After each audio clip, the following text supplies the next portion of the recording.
Hello friends, welcome to today சமையல். இன்றைக்கி நம்ம டுடே சமையலில் மீல் மேக்கர் கிரேவி ரொம்ப வித்தியாசமான முறையில் ரொம்ப சுவையாக எப்படி செய்யலான்னு தான் பார்க்க போகிறோம். இது சப்பாத்தி, இட்லி, தோசையோட தொட்டு சாப்பிட்றதுக்கு ரொம்ப சூப்பராக இருக்கும். இல்லைனா புலாவ் கூட தொட்டு சாப்பிட்டிங்கனாலும் ரொம்ப சூப்பராக இருக்கும். நான் சொல்கிற அளவுகளோட உங்கள் வீட்டில் ஒரு முறை ட்ரை பண்ணி பாருங்கள். ரொம்ப சூப்பராக இருக்கும். எல்லாருமே கேட்டு வாங்கி விரும்பி சாப்பிடுவாங்க. இது இப்போ நம்ம எப்படி செய்யறதுன்னு பார்க்கலாம். வெல்கம் டு டுடே சமையல். இது செய்யறதுக்கு முதல்ல ஒரு பாத்திரத்தில் 6 லிட்டர் தண்ணி சேர்த்துக்கோங்க. கூடவே 1 டீஸ்பூன் உப்பு சேர்த்துக்கோங்க. இப்போ இந்த தண்ணீர் ஒரு கொதி வரட்டும். இதில் 1 கப் மீல் மேக்கர், அதாவது சோயா சங்க், கிட்டத்தட்ட 100 கிராம் அளவுக்கு இருக்கும், சேர்த்துக்கோங்க. 2லேருந்து 3 நிமிஷம் கொதிக்க வச்சுக்கோங்க. இப்போ பாருங்கள், 3 நிமிஷம் ஆயிடுச்சு, நல்லா கொதிச்சிருக்கு.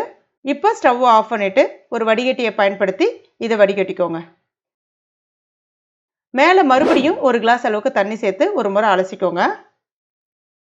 மிதமான சூட்டுக்கு வந்த பிறகு இந்த மாதிரி தண்ணி எல்லாத்தையும் நல்லா போகிற அளவுக்கு பிழிஞ்சிட்டு எடுத்துக்கோங்க. நல்லா அழுத்தி பிழிஞ்சிங்கன்னா உங்களுக்கு ஈஸியாக கொஞ்சம் கேப் கிடைக்கும். அதில் மசாலா நல்லா உள்ளே இறங்கும். இப்போ பாருங்கள், இந்த மாதிரி.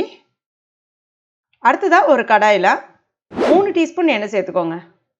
1 டீஸ்பூன் மிளகாய் பொடி, 1/4 டீஸ்பூன் மஞ்சள் பொடி, கொஞ்சமாக உப்பு சேர்த்துக்கோங்க. ஸ்டவ் கம்ப்ளீட்டாக சிம்மில் இருக்கட்டும். ரொம்ப சூடாக இருந்துச்சுன்னா மிளகாய் பொடி கரிஞ்சிடும். இப்போ இதில் வேக வச்சுருக்க அந்த மீல் மேக்கரையும் சேர்த்துட்டு 2லேருந்து 3 நிமிஷத்துக்கு மட்டும் லைட்டாக இந்த மாதிரி வறுத்துக்கோங்க. இந்த மாதிரி பண்ணும்போது அந்த மீல் மேக்கரில் நல்லா காரம் உறிஞ்சி நல்ல சுவையாக இருக்கும். அதுக்காக தான். இப்போ பாருங்கள், இந்த மாதிரி வந்த பிறகு தனியாக எடுத்து வச்சுக்கோங்க.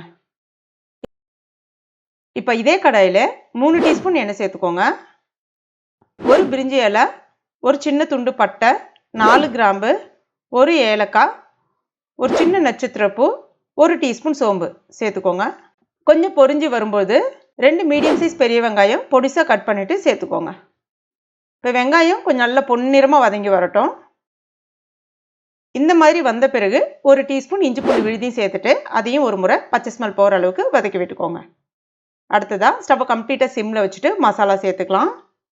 2 டீஸ்பூன் மிளகாய் பொடி, 2 டீஸ்பூன் கொத்தமல்லி பொடி, 1 டீஸ்பூன் சீரகப்பொடி, 1/2 டீஸ்பூன் மிளகு பொடி, 1 டீஸ்பூன் கரம் மசாலா பொடி, 1/4 டீஸ்பூன் மஞ்சள் பொடி சேர்த்துக்கோங்க.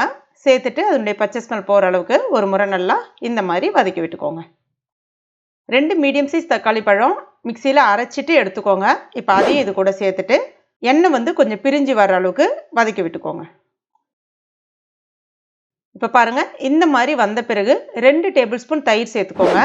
அதிகம் புளிக்காத தயிராக சேர்த்துக்கோங்க. தயிர் சேர்க்கும்போது ஸ்டவ்வை கம்ப்ளீட்டாக சிம்மில் வச்சுட்டு சேர்த்துட்டு நல்லா ஒரு முறை கலந்து விட்டுக்கோங்க. கொஞ்ச நேரத்தில் இந்த மாதிரி நல்லா எண்ணெய் பிரிஞ்சு வர ஆரம்பிக்கும். ரெடி பண்ணி வச்சுருக்க அந்த மீல் மேக்கரை இப்போ இது கூட சேர்த்துட்டு ஒரு முறை கலந்து விட்டுக்கோங்க. தேவையான அளவுக்கு தண்ணி சேர்த்துக்கோங்க. ரொம்ப நிறைய தண்ணி சேர்க்கணுன்ற அவசியம் கிடையாது. குறைவாக சேர்த்திங்கன்னா நல்லா திக்காக இருக்கும். கிரேவி சாப்பிட்றதுக்கு ரொம்ப சுவையாக இருக்கும். சேர்த்துட்டு தேவையான அளவுக்கு உப்பு சேர்த்துட்டு ஒரு முறை கலந்து விட்டுட்டு இப்போ இதில் கொஞ்சமாக புதினா இலைகள், கொஞ்சமாக பொடிசாக கட் பண்ண கொத்தமல்லி இலைகள், ஒரு பச்சை மிளகாய் நீளவாக்கில் கட் பண்ணிவிட்டு அதையும் சேர்த்துக்கோங்க. ஒரு முறை கலந்து விட்டுட்டு இப்போ மூடி வச்சுருங்க. ஸ்டவ்வை மீடியம் ஃப்ளேமில் வச்சுக்கோங்க. ஒரு 10 நிமிஷம் அப்படியே கொதிக்கட்டும். இடையில எடுத்து ஒரு முறை கலந்து விட்டுக்கோங்க. இப்போ நம்ம திறந்து பார்க்கலாம். எண்ணெய்லாம் நல்லா பிரிஞ்சு வந்திருக்கு. நல்லா மணக்க சுவையாக ரெடி ஆகிட்டு இருக்கு. கடைசியாக இது இருந்ததுன்னா சேர்த்துக்கோங்க. கஸ்தூரி மேத்தி கொஞ்சமாக சேர்த்துட்டு ஒரு முறை கலந்து விட்டுட்டு 1 நிமிஷம் மட்டும் கொதிக்க விட்டுக்கோங்க. அவ்வளோதான், சூப்பராக ரெடி ஆகிடுச்சு. நீங்களும் உங்கள் வீட்டில் இந்த ரெசிபியை ட்ரை பண்ணி பாருங்கள். சப்பாத்தி, இட்லி, தோசையோடலாம் தொட்டு சாப்பிட்றதுக்கு ரொம்ப அருமையாக இருக்கும். இல்லைனா புலாவ், ஒயிட் ரைஸோடையும் தொட்டு சாப்பிட்லாம். ரொம்ப அருமையாக இருக்கும். கண்டிப்பாக ட்ரை பண்ணி பார்த்துட்டு மறக்காமல் எனக்கு கமெண்ட் பண்ணுங்கள். இந்த ரெசிபி உங்களுக்கு பிடிச்சிருக்கும் நம்புறேன். பிடிச்சிருந்தா லைக் பண்ணுங்கள். உங்கள் நண்பர்கள் மற்றும் ஃபேமிலி மெம்பர்ஸ் கூட மறக்காமல் ஷேர் பண்ணிக்கோங்க. மேலும் இது போன்ற டேஸ்டி ரெசிபிகளுக்கு நம்ம டுடே சமையல் இது வரைக்கும் நீங்கள் சப்ஸ்கிரைப் பண்ணலன்னா உடனே சப்ஸ்கிரைப் பண்ணிக்கோங்க. கூடவே மறக்காமல் அந்த பெல் நோட்டிஃபிகேஷன் சிம்பிளையும் ப்ரெஸ் பண்ணிக்கோங்க. தேங்க்யூ.